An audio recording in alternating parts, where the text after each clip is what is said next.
Tommy and I walk back to my dorm together, our hands intertwined the whole way. Honestly, maybe I made too big a deal out of it before. It's not bad holding hands with Tommy, and I like the way he strokes the back of my hand with his thumb as we walk. It's not long until we reach my dorm room, and he comes in with me to say hi to everyone. As soon as we push open the door and they see our hands locked together, the jokes and the laughs begin. I just shrug it off, as does Tommy, and we sit around and talk for a while until we have to kick both him and Donald out so we can get to bed. So, are you guys, official now? Ellen asks as she pulls the covers up to her chin. Official? I ask, settling into my own bed. Dating, Virginia clarifies. You two are so cute together. I shrug, although they can't see it. I'm not sure. Well, do you want to be? Ellen asks thoughtfully. I'm not sure, I repeat. I mean, he's great. He's nice and he's sweet and he's thoughtful, but I don't know if I'm ready for anything to be more yet, you know? Well, you are wearing that thing, Virginia says, and I don't have to ask what she's referring to. It's kind of like a wedding ring or something. I roll over to face her bed. I am not getting married to Tommy. Okay, she says dismissively. Whatever you say, Mrs. Thomas Howell. Ugh. I make a noise in the back of my throat and roll over. Hesitantly, I slip my fingers around the stone and hold it to my chest, trying to focus. It beats once, maybe twice, before it's extinguished. I try to get it back, but I can't. Maybe he broke the connection, maybe I did, but it doesn't matter. It's over with. It's done. I'll put Grabiner behind me and date a boy like Tommy. Someone normal. Someone nice. I kick at the covers restlessly. But what if that's not what I want? Monday morning we have a test first thing after coming back from break, and I was glad to see that Jason was the one who was proctoring it. It was another creature crawly dungeon map, and I was running around shooting things and blowing things up just like before. Good job, Jason cheers, giving me a high five as he teleports me out. How does that feel? It feels good, I say, panting a little, my hands on my knees. I like the exercise. Kicking that monster head and then bursting it into flames right as it hit the others was a cool move, he says. I was cheering you on from here. It felt like soccer, I say. I haven't played in a while with break and all. Thought I was getting rusty. Doesn't look like it, he says. And for that showing, I'm going to give you 10 merits. Head on out. There's a tray of cookies out there at the winner's circle. He winks at me, and I blush excitedly as I head outside. Virginia, who had gone in directly before me, was still there, munching on cookies. How'd it go? She asks, crumbs tumbling down her shirt. I was like, pew, pew, pew, I tease, holding my hands out in finger guns as I stuff a cookie into my mouth. I set a monster's head on fire and kicked it at some creeps. I think I miss sports club a little too much. She laughs, hitting my arm lightly. Same here. I'm so glad Jason was proctoring the exam today. I think it's like the first time I've gotten all 10 merits. At least he appreciates other magics, I snort. Old Grabby had a cow when I used red magic on the last test. I did amazing, and he was just like... I hold up my nose with one finger to make my sound so stuffy and pompous. Oh, red magic. How mundane. Virginia laughs. So I take it no more private study lessons with him anymore? Oh, hell no. I shake my head. Please, I don't want to have to spend any more time with him than I have to. I should get merits just for putting up with him. Hey, Tori, can I talk to you for a second? I whirl around, half expecting Professor Grabiner to be there, but no, it's just Minnie. Before I can answer, Virginia says, yeah, it's cool. I think I've had enough cookies, but she takes a handful more before she walks off. I don't think there's anything we have to talk about, I say coolly, turning to go.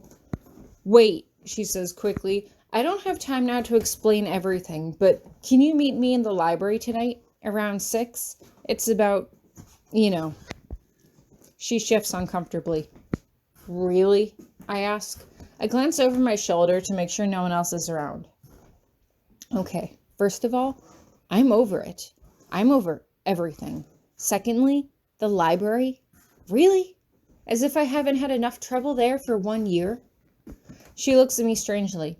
Oh, he hasn't told you? I brush my hair out of my face. I guess you two aren't that close yet. Don't worry. I'm sure he'll tell you if you ask him nicely. I turn to go when she grabs my arm. Tori, she sounds mad, but I can't bring myself to care. I need you to listen, really listen to what I'm about to tell you. Well then, I ask, pulling my arm out of her grasp. She sighs, choosing her words carefully.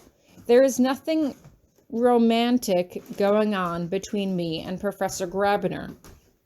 I roll my eyes until she adds, I swear it. I bite my tongue and stare at her for a moment. Yeah, romantic. Okay, sure.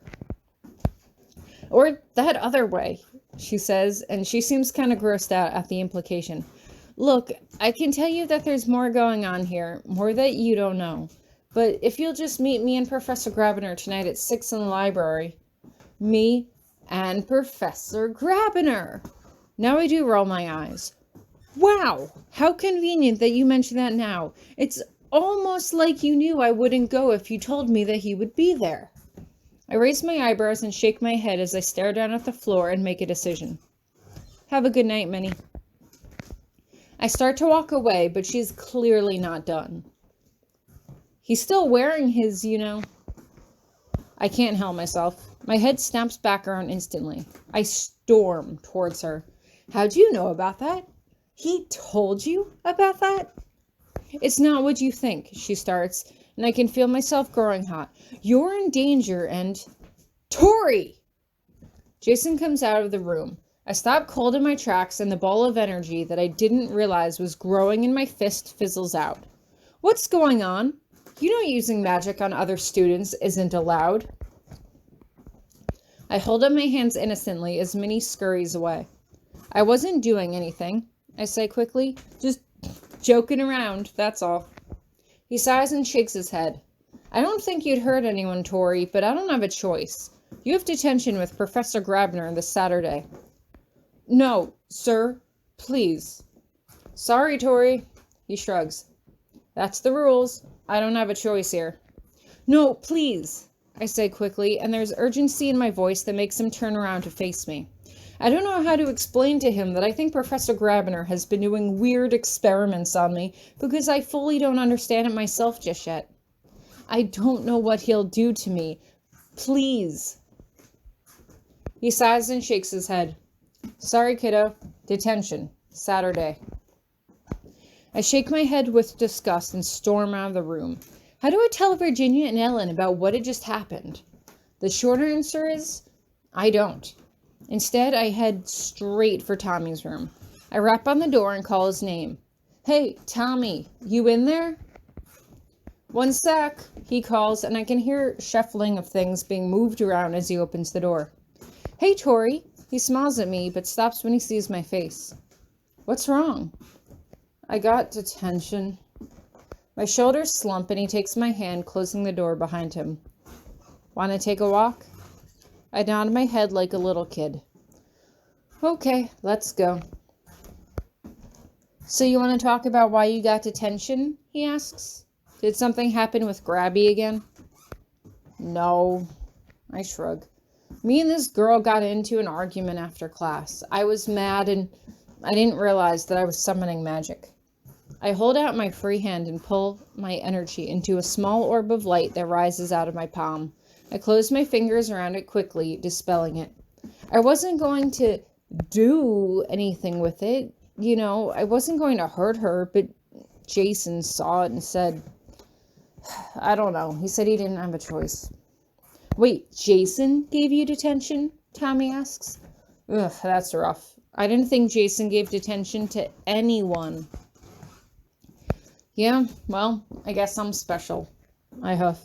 Hey, it won't be that bad, Tommy says, stroking the back of my hand with his thumb again. I'll get thrown into detention with you, then you won't be stuck alone with him. Yeah? I ask. You do that? Of course I would, he says, grinning up at me. Yeah, well, don't. I shrug. I'm sorry, I don't want you getting in trouble because of me. Hey, I'm 16, almost 17 now, he says, turning to me. I make my own choices. I force a smile in his direction, and we keep walking. Can I have a hug? I ask suddenly. I think I can use a hug. He smiles and we duck into a nearby cluster of trees. I wrap my arms around his middle, and he puts his arms in a similar fashion around me. I rest my head on his shoulder, but it's awkward. I close my eyes and remember the way Hieronymous had held me, the way he had run his hands up and down my back, how good it felt. It wasn't just the physical sensation. I felt safe in his arms. It felt like I belonged there. It felt like... For a second, I think I can feel the pulse of his heartbeat through the stone, even though I'm not touching it, and I have to pull away from Tommy. Thanks, I mutter sheepishly, and he just nods as we step back onto the trail and continue walking. No, I had to forget about Hieronymous. I hadn't had any of those weird brain itches since the last time I had seen him, which meant that they were probably tied to him in some way. In fact, he was probably the one who was doing them. Either it was part of some experiment that had gone massively wrong, or maybe they were just triggered in proximity to him. Whatever the case, the less time I spent around him, the safer I was. Whatever feelings I had for him, or thought I had for him, I had to put them aside. Hey, want to get dinner? Tommy asks eventually. It's about 6 o'clock. It doesn't take more than a second for me to respond. Dinner sounds good to me.